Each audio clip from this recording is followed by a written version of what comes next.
స్వచ్ఛంద సేవలు చేసేవో అన్నను మీరే ఆదర్శ జీవన పయనం మా అయ్యలు.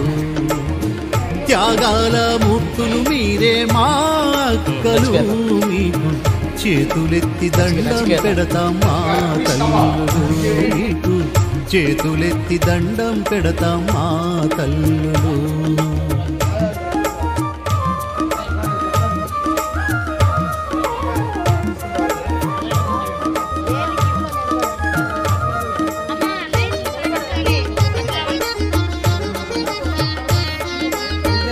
ఆకలంటే అన్నం పెట్టి అన్నార్తుల బాధలు తీర్చి,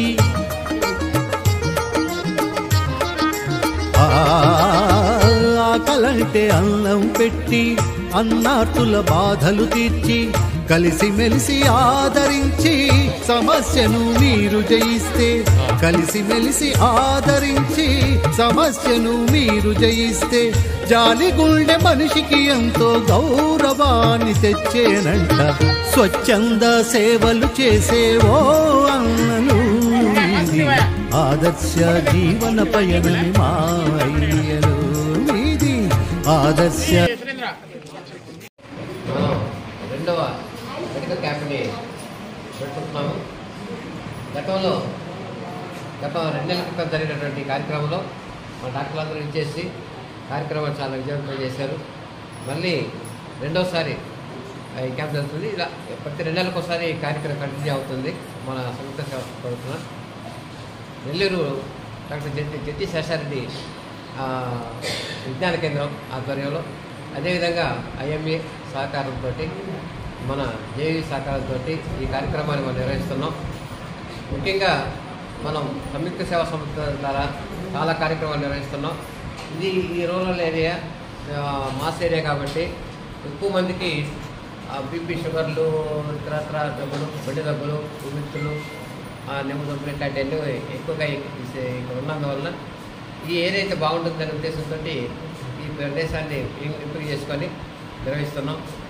ఈ కార్యక్రమానికి మీరు అందరూ సహకారం ఇవ్వాలి, తోటి వాళ్ళు కూడా చెప్పాలి, అందరినీ మోటివేట్ చేసి ఈ కార్యక్రమాన్ని తీసుకురావాలి. ఈ కార్యక్రమం ముఖ్యంగా మనం ఎంత చేసినా కూడా, మాసంలో ఎంత తిరిగి ఎంత చేసినా కూడా డాక్టర్ల సహకారం లేదు, మనం ఏం చేయలేము. కాబట్టి సంయుక్త సేవా సంస్థ ద్వారా ఈ వైద్య శిబిరం నిర్వహించడం, దానికి సహాయ సహకారాలు అందిస్తున్న IMA డాక్టర్లందరికీ మరియు జట్టి శేషారెడ్డి సంస్థ తరఫున నెల్లూరు వారి సహాయంతో పాటు రెడ్ క్రాస్ వారి సహాయం మరియు మా కొద్దిమంది స్నేహితులు కావాలో చదువుకొని బయట ప్రాంతాల్లో వెళ్ళి స్థిరపడిన వాళ్ళు కొంతమంది మా తరఫున కొంత సహాయం ఇద్దామని వచ్చి ఈ కార్యక్రమం స్టార్ట్ చేయడం జరిగింది. ఇది 2వ క్యాంపు. సో ఈ సంస్థ ద్వారా ఎంతమందికి వీలైతే అంతమందికి వైద్య సహాయం అందించడానికి మా శాయశక్తిలో కృషి చేస్తామని డాక్టర్ని విడిపోయిన క్యాంపులో కొందరు వచ్చి ఉంటారు. ఇది 2వ క్యాంపు. సంస్థ ద్వారా నాకు ఈ ఛాన్స్ లభించినందుకు నేను ఎంతో గర్వపడుతున్నాను. బుక్లో చాలా విషయాలు ఉంటాయి, 2 రకాల షుగర్ అని, 3 రకాల షుగర్ అని, అవన్నీ మీకు చాలా వరకు అనవసరం. ఈసారి కూడా చెప్పాను, సరేనా, మీకు ఏ డౌట్లు ఉన్నా ఇది ఫ్రీ క్యాంప్ అని అనుకోవద్దు, సరేనా. మేము మా ప్రైవేట్ హాస్పిటల్లో ఎలా చూస్తున్నామో అలాగే మీకు చూడడానికి ప్రయత్నిస్తాం, సరేనా. మీకు ఏ డౌట్లు ఉన్నా అడగండి, ప్రతి డౌట్ని క్లియర్ చేయడానికి ప్రయత్నిస్తాం. నేనే కాదు, ఉమాచంద్ సార్ కానీ, శివప్రసాద్ సార్ కానీ, సుబ్బారావు సార్ కానీ, ఏ సార్ వచ్చినా మీకు ఏ డౌట్లు ఉన్నా మా హాస్పిటల్లో మేము ఎలా అయితే క్లియర్ చేస్తామో అలాగే క్లియర్ చేస్తాము.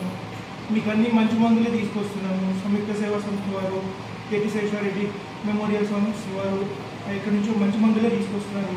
ఇవి పని చేస్తాయి, పని చేయవా అని మీరు అపోహపడవద్దు, సరేనా. మంచి మందులే తీసుకొస్తున్నారు. మేము కూడా ఇంకా లేని మందులు కూడా ఇంకా అన్నీ ఏ అయితే మీకు అవసరమో అన్నీ రావడానికి ప్రయత్నం చేస్తున్నాము.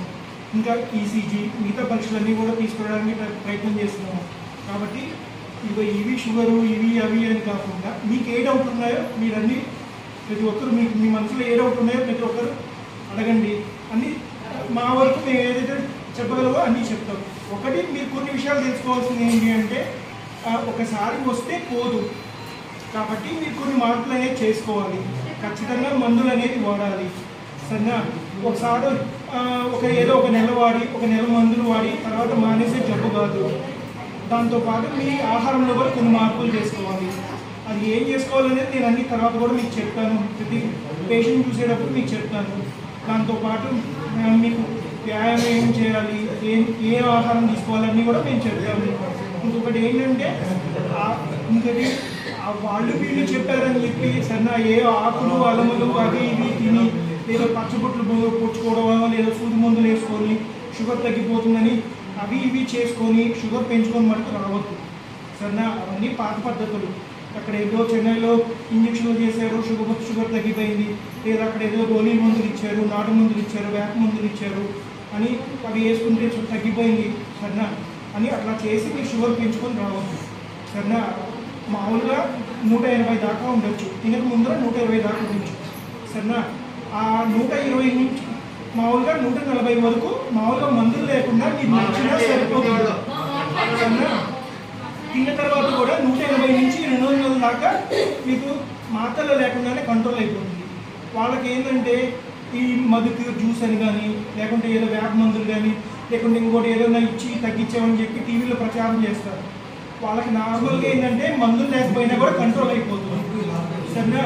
అందువల్ల ఏంటంటే మీరు ఆ టీవీలో ప్రచారం చేసినవన్నీ చూపించి అవి వాడి మామూలుగా తిన్న తర్వాత 140 దాటితే, లేదు తినక ముందు 140 దాటితే, తిన్న తర్వాత 200 దాటితే మనకు ఖచ్చితంగా మందులు వాడాల్సి ఉంటుంది.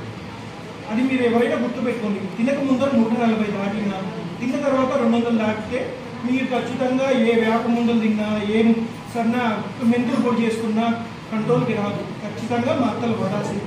అవి ఏం పాటిస్తారో పాటించుకోండి, కానీ వాటితో పాటు మీరు ఈ మందులు అనేది ఇంగ్లీష్ మందులు అనేది వాడాలి.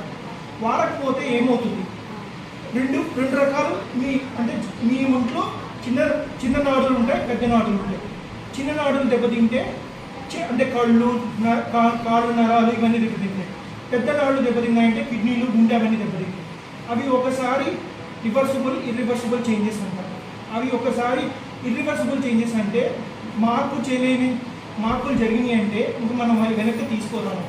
ఆ స్టేజ్కి వెళ్ళిపోయినాయి అనుకోండి, ఇప్పుడు కిడ్నీలు దెబ్బతినిపోయి చచ్చిపోయారు, కాళ్ళు కుండ్లు పడి కాళ్ళు తీశారు అని అంటారు చూడండి, అట్లా ఆ స్టేజ్కి వెళ్ళారనుకోండి మిమ్మల్ని మళ్ళీ వెనక్కి తీసుకోరాము. మేము కోరుకునేది ఏంటంటే మీరు ఆ స్టేజ్ దాకా వెళ్ళకూడదని కోరుకుంటాం, అంతేగాని మీరేదో ఇంగ్లీష్ మందులు వాడేయాలా, ఇంజక్షన్ వాడేయాలా అని మేము ఎవరు కోరుకోము. ఇంకొకటి ఏంటి అంటే ఇంజక్షన్ వల్ల సైడ్ ఎఫెక్ట్స్ ఉన్నాయా ప్రతి ఒక్కరు అడిగి మేము గుచ్చుకోలేము. ఇంజక్షన్ అందరికీ పెట్టాం, 10-20% మందికి మాత్రమే పెడతాం. ఇంజక్షన్ వల్ల ఎటువంటి సైడ్ ఎఫెక్ట్స్ ఉంటుంది. మనకి లోపల ఏదైతే ఉత్పత్తి అవుతుందో అదే ఉత్పత్తి కానీ, ఇప్పుడు భూమిలో నీళ్లు లేవనుకోండి, మనం పైన నుంచి ట్యాంకర్లో నీళ్ళు ఎక్కడ తెచ్చుకుంటామో మీకు ఉత్పత్తి లేనప్పుడు మాత్రమే ఇన్సులిన్ ఇస్తాం, అంతేగాని అవసరం లేని వాళ్ళకి ఇన్సులిన్ ఇవ్వం. అందరికి అపోహ ఏంటంటే ఈ డాక్టర్ దగ్గరికి పోతే ఇంజక్షన్ పెట్టేస్తున్నారు అనేది అపోహ పడతాం. అట్లా పోయినా అందరికీ ఇంజక్షన్ పెట్టం. ఎవరికైతే ఉత్పత్తి కావడం లేదు, మాత్రలు కంట్రోల్ కావడం లేదో వాళ్ళకి మటుకే ఇన్సులిన్ పెట్టాం. మీరు అర్థం చేసుకోవాల్సిన విషయం. అంతేగాని ఆ డాక్టర్ దగ్గరికి పోతే ఇంజక్షన్ పెట్టుకున్నాడని చెప్పి మాత్రలు వాడుకుంటా షుగర్ పెంచుకొని కిడ్నీలు, గుండె దెబ్బతిని ఆ స్టేజ్ దాకా వెళ్ళదు సరేనా. ఇంజక్షన్ వల్ల ఎటువంటి సైడ్ ఎఫెక్ట్స్ ఉండదు, ఇంకా మాత్రల వల్ల సైడ్ ఎఫెక్ట్స్ ఉంటుంది. వేసుకునే ప్రతి మాత్రకి సైడ్ ఎఫెక్ట్ ఉంటుంది, మీరు అది గుర్తుపెట్టుకోవాలి. ప్రతి మాత్రకి సైడ్ ఎఫెక్ట్ ఉంటుంది, కానీ ఇంజక్షన్ వల్ల ఎటువంటి సైడ్ ఎఫెక్ట్ ఉంటుంది. గుచ్చుకునేది ఒక్కటి చిన్న బాధ, కానీ ఇప్పుడు మంచి నీడిల్స్ వచ్చేసినాయి, ఇంకా ఏ నొప్పి లేకుండా ఇంజక్షన్స్ వచ్చేసినాయి, ఏ సైడ్ ఎఫెక్ట్స్ ఉంటుంది సరేనా. కాబట్టి దానికి గుండెకి కానీ, కిడ్నీకి కానీ, కంటికి కానీ చాలా మంచిది ఇంజక్షన్. కాబట్టి ఇంజక్షన్ వేసుకోవడానికి ఎటువంటి భయపడదు. ఇప్పుడు గుండె ఆపరేషన్ చేసినా, కిడ్నీ ఆపరేషన్ చేసినా, ఏ ఆపరేషన్ చేసినా కూడా మాత్రలు తీసి ఫస్ట్ ఇంజక్షనే పెడతారు. కాబట్టి మీరు అర్థం చేసుకోవాల్సింది ఏంటంటే ఇంజక్షన్ వల్ల ఎటువంటి సైడ్ ఎఫెక్ట్ ఉండదు. కాబట్టి ఏ డాక్టర్ కావాలని ఇంజక్షన్ పెట్టరు, అవసరమైన వాళ్ళకే ఇంజక్షన్ పెడతారు. ఇంజక్షన్ వల్ల ఎటువంటి సైడ్ ఎఫెక్ట్ ఉండదు, అది మీరు అర్థం చేసుకోవాలి. కాబట్టి అది మీరు అర్థం చేసుకోవాలా సరేనా. ఆ స్టేజ్కి వెళ్ళకుండా ఉండాలి అంటే మీరు మొదటి నుంచి కంట్రోల్ పెట్టుకోవాలి. ఇంకా మీకు ఏ డౌట్ ఉన్నా మీరు అడగండి, నేను చెప్తాను. మీకు ఆల్రెడీ ఎక్స్ప్లెయిన్ చేసిన విధంగానే ఇప్పటికైతే దేవుడి వల్ల షుగర్కి, బీపీకి మందులు తెస్తే వేరే మార్గం లేదు. అది మనం ఫస్ట్ అర్థం చేసుకోవాలి. ఏదో చేస్తే తగ్గిపోతాయి అని అన్ని అపోహలు అన్ని పక్కన పెట్టేసి ఖచ్చితంగా ఒకసారి బీపీ, షుగర్ వస్తే అవి ఒంట్లో నుంచి పొయ్యేవి కాదు, మనతో పాటు జీవితాంతం ఆస్తులు ఆయనే వస్తుంటాయి. దాని తగ్గట్టు మనం కూడా మందులు వేసుకుంటుంటేనే కంట్రోల్లోకి వస్తాయి. ఒకసారి బీపీ, షుగర్ వచ్చినాక చాలా చెప్పారు కదా, అంటే 2 రకాలుగా ఉంటాయి, చిన్న నాడీలు, పెద్ద నాడీలు వాటికి సంబంధించి. అన్నీ కూడా ఎవరికి వస్తాయంటే ఎవరైతే బీపీ, షుగర్ కంట్రోల్ చేసుకోకుండా ఏ ముందులే అనే ఒక చిన్న వాడాలా లేకపోతే కొనుక్కోవాలా ఇవన్నీ కూడా అంటే కొంతమంది ఆర్థిక పరంగా కోలుకోలేని వాళ్ళు ఉంటారు. వాళ్ళందరికీ మన సంయుక్త సేవా సంస్థ ద్వారా ఇచ్చి మనకి ఇంత హెల్ప్ చేస్తున్నప్పుడు అందరూ యూటిలైజ్ చేసుకోవాలి, నలుగురికి చెప్పాలి. వాళ్ళు కూడా మనమే కాదు, కొనుక్కోలేని వాళ్ళు చాలా మంది ఉంటారు. వాళ్ళందరికీ కూడా చెప్పి నలుగురికి మనం ఈ క్యాంప్ని బాగా సక్సెస్ చేయాలన్న మా బాధ్యతతో పాటు మీరు కూడా ఆ బాధ్యత తీసుకొని ఎవరైతే కొనుక్కోలేని వాళ్ళు ఉంటారో వాళ్ళందరికీ చెప్పి ఇట్లా ఇస్తున్నారు, మనకి ఇక్కడ డాక్టర్ గారు ఫ్రీగా చూస్తున్నారు, ఇవన్నీ చెప్పి అందరికీ మీరు వాళ్ళకు కూడా హెల్ప్ చేసిన వాళ్ళ దగ్గర అవ్వాలి. సో ఏదైతే ఇప్పుడు సార్ చెప్పారో మీకు ఒకసారి కానీ బీపీ షుగర్ వస్తే పోయే కాదు, అవి దానివల్ల మనకి గుండె problems, kidney problems, liver problems, మెదడుకు సంబంధించిన ఇబ్బందులు ఇవన్నీ కూడా వస్తాయి. అన్నీ ఆపుకోవాలంటే ఒక మందులు మాత్రమే మార్గం, ఇంకా వేరేది లేదు. సో అవన్నీ మందులు ఖచ్చితంగా వేసుకోవాలి. మందులు వేసుకుంటూ రోజు మనం జాగ్రత్తలు తీసుకోవాలి. ఒకసారి బీపీ వస్తే ఖచ్చితంగా ఉప్పు అనేది తక్కువ చేసుకోవాలి. షుగర్ ఉన్న వాళ్ళ చక్కెర, తేనె, బెల్లం ఇవన్నీ తక్కువ చేసుకోవాలి. మనం మందులు వేసుకుంటూ ఇవన్నీ పాటిస్తేనే అన్ని ఇబ్బందులు రాకుండా ఆపుకోగలుగుతాం. సరేనా? ఖచ్చితంగా ఇవన్నీ పాటిస్తూ మీరందరూ ఆరోగ్యంగా ఉండాలి. నలుగురు చెప్పి వాళ్ళు కూడా ఎవరైతే ఆర్థిక పరంగా వెనక్కి తీసుకోలేరో వాళ్ళందరికీ చెప్పి అవగాహన వాళ్ళందరికీ కల్పించి అన్ని బాధ్యత మీరు కూడా తీసుకోవాలి మాతో పాటు. సరేనా? ఈ అవకాశం ఇచ్చి నాకు ఇక్కడ ఈరోజు ఇక్కడ సంయుక్త సేవా సంస్థ ద్వారా ధన్యవాదాలు. ఈరోజు సంయుక్త సేవా సంస్థ వారి ఆధ్వర్యంలో జన విజ్ఞాన వేదిక IMA వారి సహకారంతో ఈరోజు ఉచిత మెడికల్ క్యాంప్ జరుగుతుంది. మీరందరూ కూడా ఈ కార్యక్రమానికి హాజరయ్యారు. మీకున్న సమస్యల్ని డాక్టర్స్ పరిశీలిస్తారు. వాళ్ళు ప్రశాంతంగా వాళ్ళ సమాధానం ఇచ్చి వారు చెప్పే సూచనలు సలహాలు తీసుకొని మీరు మీ ఆరోగ్యాన్ని పరీక్షించుకోవడానికి మీ శాశ్వతలో కృషి చేయాలి. ఎందుకంటే వయసు పెరిగే కొద్దీ మన సమస్యలు పెరుగుతూ ఉంటాయి. ఆ సమస్యల్ని మనం తగ్గించుకోవడానికి ప్రయత్నం చేయాలి. కాబట్టి ఈరోజు ఈ కార్యక్రమాన్ని మరి విజయవంతం చేయాల్సిన బాధ్యత మీ అందరి మీద ఉంది. కాబట్టి డాక్టర్స్ మంచి అనుభవం ఉన్నటువంటి డాక్టర్స్ వచ్చినారు. వారి యొక్క సహాయ సహకారాలు మీరు తీసుకొని వాళ్ళ యొక్క సూచనలు తీసుకొని మీ యొక్క జీవితాన్ని ప్రశాంతమైన వాతావరణం గడిపించుకోవాల్సిందిగా కోరుకుంటూ మరి ఈ కార్యక్రమం నిర్వహిస్తున్నటువంటి మా సంయుక్త సేవా సంస్థ వ్యవస్థాపక అధ్యక్షుడు సురేంద్ర గారికి మరీ ధన్యవాదాలు తెలుపుకుంటున్నాం. మరి ఆయన ఎన్నెన్నో సామాజిక సేవా కార్యక్రమాల్లో మరి చురుగ్గా పాల్గొంటూ ప్రజల్లో ఇప్పుడు ఉంటూ మమేకమవుతూ ఎన్నో కార్యక్రమాలు చేపడుతున్నారు. వారికి కూడా నా ధన్యవాదాలు తెలుపుకుంటూ మరి ఇక్కడ వచ్చినటువంటి డాక్టర్స్ అందరికీ కూడా పేరున హృదయపూర్వక నమస్కారం తెలుపుకుంటూ సెలవు తీసుకుంటాను.